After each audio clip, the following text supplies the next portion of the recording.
In today's video, I'm going to talk about how long it took me to lose 70 pounds, what keeps me motivated, some interesting facts about myself, and much, much more. Stay tuned.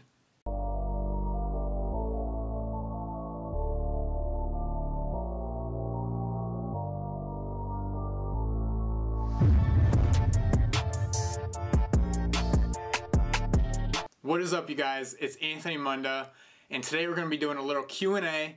I love these types of videos because I feel like I can really interact with you guys. And first and foremost, thank you guys for reaching out and asking me questions. Obviously, I wouldn't be able to do this type of content if you guys didn't engage with me and talk with me on social media.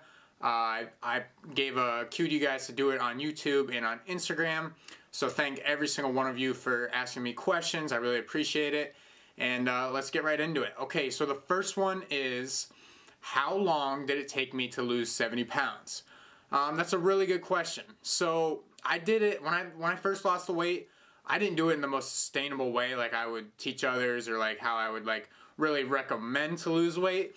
I did it pretty fast, like the typical, do a bunch of cardio, no strength training, under eating, stuff like that. And I went from like a very, high calorie diet to not a lot, so it happened pretty quick. I would say about 5 to 6 months it took me to lose 70 pounds. And then I kind of maintained that for the next couple years, kind of bounced around like 10 to 15 pounds. And then a couple years later, I actually started my fitness journey. Alright, so how do I stay motivated? Motivation is just one of those things, right? It just comes and goes. So it's like a feeling.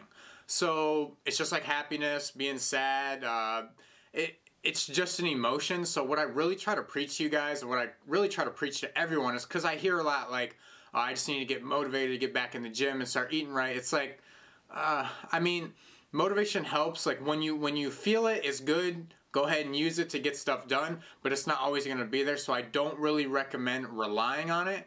I definitely recommend just putting in or implementing habits and systems that will allow you to be successful, that create discipline.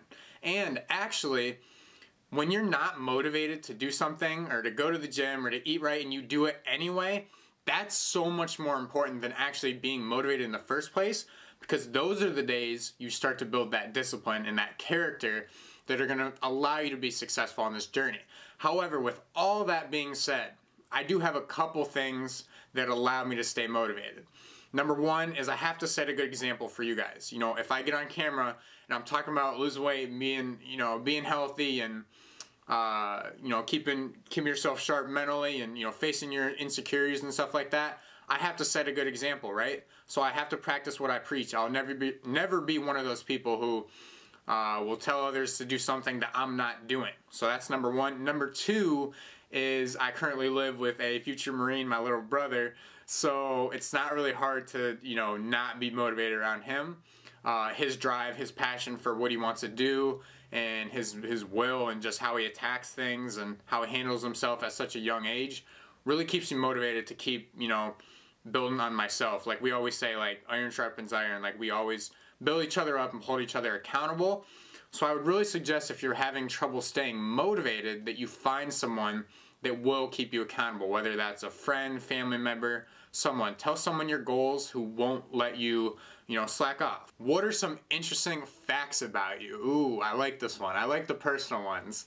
I'm gonna give you three, because I have I thought about three that I would say interesting. Number one is I used to be allergic to the cold. I know it sounds super weird. So that started in 6th grade when I was 12.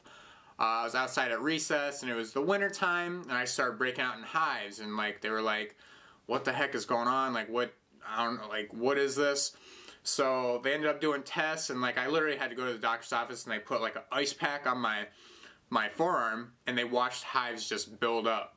And so I couldn't have the contact on my skin or anything like that, and I also couldn't be outside in the cold for an extended period of time, because this one time I actually tried to walk home from my my junior high school, which is about, I don't know, maybe a mile away, and I almost went into anaphylactic shock where you can't breathe and stuff like that. So that was super scary.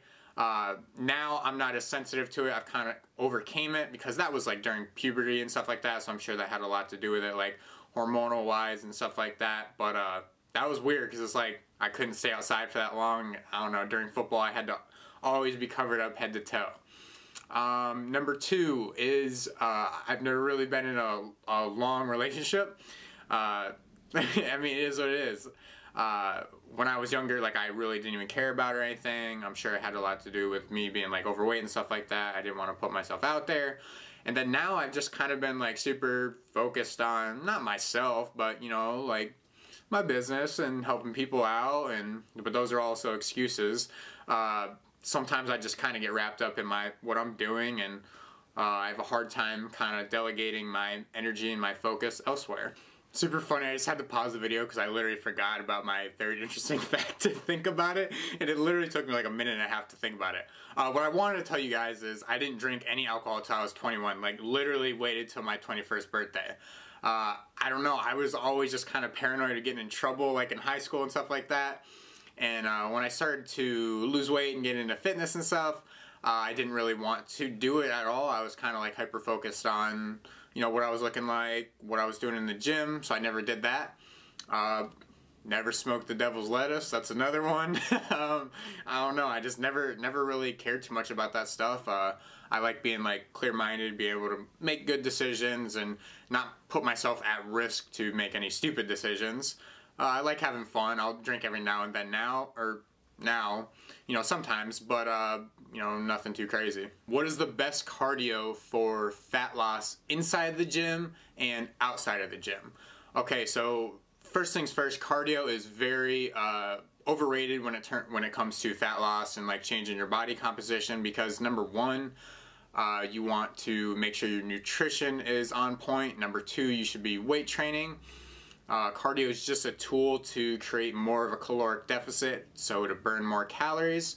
So with that, I say any cardio that you enjoy and that you can adhere to is good cardio. So like HIIT cardio isn't better than like just like walking on the Stairmaster, just walking on the treadmill or riding a bike. Like as long as you can burn, like for example, like 300 calories on the treadmill, or you can burn 300 calories on the bike, or doing a dance class, like it's all the same because it's all like energy like dispersed at the end of the day. So I would say do something that you enjoy doing, and that's actually like one of my pro tips for cardio is kind of make it like a game. Like I like to play basketball for cardio, or kind of incorporate it into your chores, maybe something like that if you're a busy like professional or something like that. Make it enjoyable. Don't, like, I wouldn't recommend that it would just be walking on the treadmill, because that can get super monotonous. What is your favorite thing to eat? Ooh, okay, so that can kind of be like, what's your favorite thing to eat that is considered like healthy, and like what's, you know, other foods like that. So my favorite thing to eat that I eat like every day, sometimes multiple times a day, is oatmeal. It's not just like plain oatmeal. I put like a banana in it, some honey, whipped cream, some granola, so it's on point, man. When I say like I love oatmeal, people are like, what the heck's wrong with you? But it's like, it doesn't really taste like that like bland oatmeal that you think of. Outside of like health foods, I have a huge sweet tooth, so I like donuts, like maple donuts, cinnamon roll. I had this like apple filled one recently. Oh my gosh, man, so good. I also mentioned this in a podcast that we did. I love BJ's Pizookies.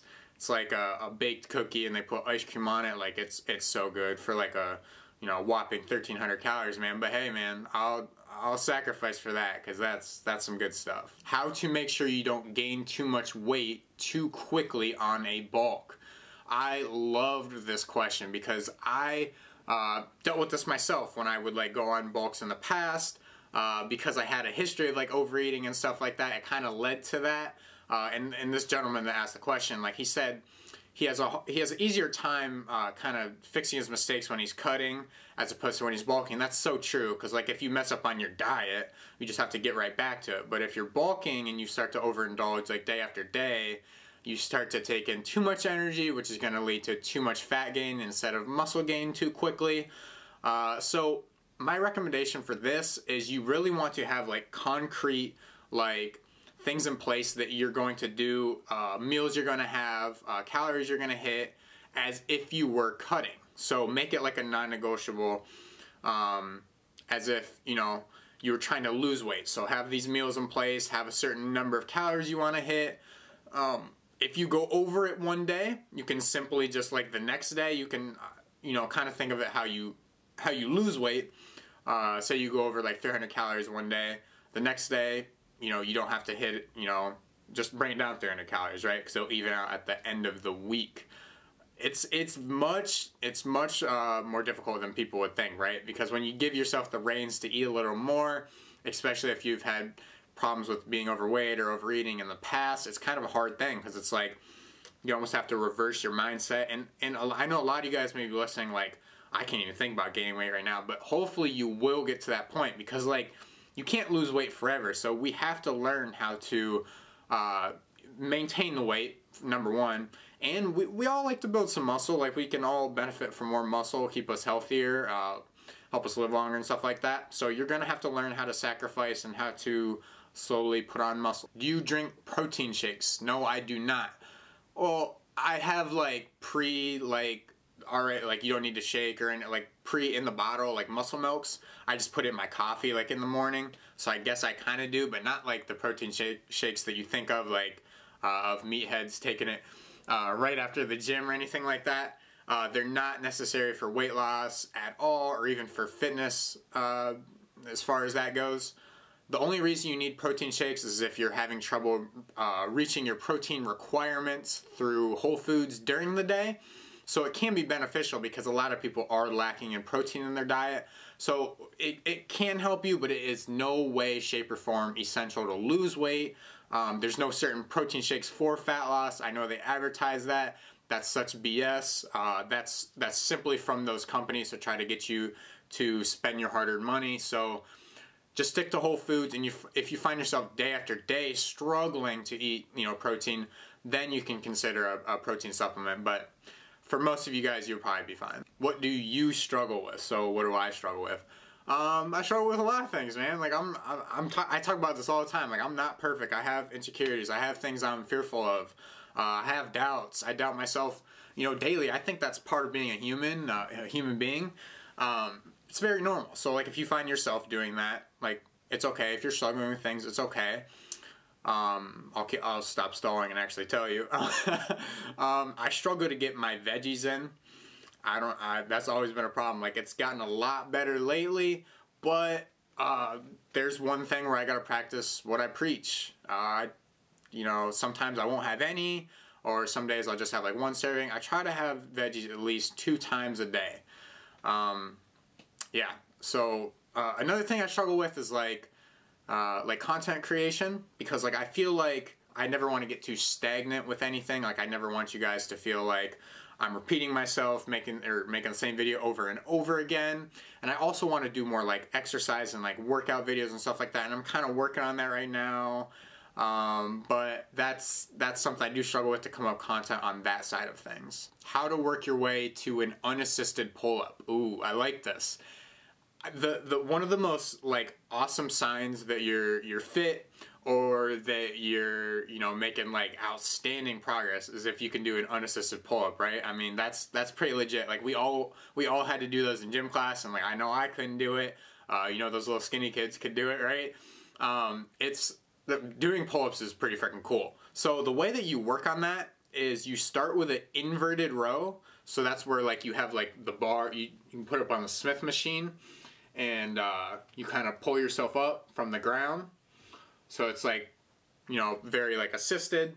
From there, you go to the pull-up bar.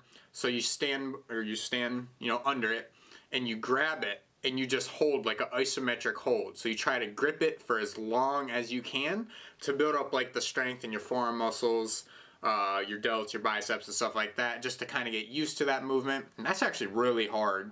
And then once you can do that for, you know, a good amount of time, you want to do the same thing. So you start with an isometric hold, and then you slowly lower yourself down. So an eccentric pull-up. And then you're kind of teaching your muscles to do the movement in reverse. And that's actually like, you know, the harder part. Not about a pull-up, but usually like the lowering down part to control your muscles going down. Once you can do those 3 things, Then you do a band assisted pull-up or a machine assisted pull-up. So you can either do a thing where you put the machine like kind of under your legs and it kind of like helps propel you up like this, or you can put a band, you can loop it around, and same idea, so it kind of takes some weight off. And then once you're able to do, I don't know, sets of 10 with that, then you go ahead and do your first pull-up. Besides that whole process, you constantly want to be building your upper body, working on your grip training, so doing like farmer's walks, wrist curls, bicep curls, anything upper body to continually to get stronger. All right, last question is, can you lose weight if you eat a small piece of fruit in the morning and chicken with broccoli and cauliflower at night? Now, it's tough for me to say because I don't know your current situation. You know, we haven't talked or anything like that. But I would say 100% you're going to be able to lose weight on that. Now, whether that's sustainable or not, probably not. I hope you're eating more than that. One thing I do want to point out with that is a lot of people will say he's eating too little, so he's not going to lose weight. So that's not a thing. Starvation mode isn't a thing. I used to think that myself. But if you're not eating a lot, you're going to lose weight. And it sounds like you're sticking to that, but you might be like, you know, eating more than you think probably. Like in other meals, maybe you like, you know, eat more during the weekends and stuff like that. So you'll definitely lose weight on that, but I definitely wouldn't recommend it.